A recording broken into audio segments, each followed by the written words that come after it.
Welcome! In front of me I have HUAWEI Watch Fit 4 Pro, and I'm gonna show you how to adjust the screen brightness on this watch.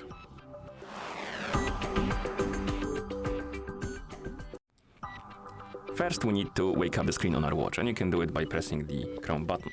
After you wake up the screen, press the Chrome button again to open the menu. Then scroll through the menu, look for the settings icon, and once you find it, tap on it. In settings, scroll through the menu and look for the option called display and brightness. Once you find it, tap on it, and here by default the automatic brightness will be enabled, and if you want the screen brightness to stay at the level you set it to, you need to disable the automatic brightness.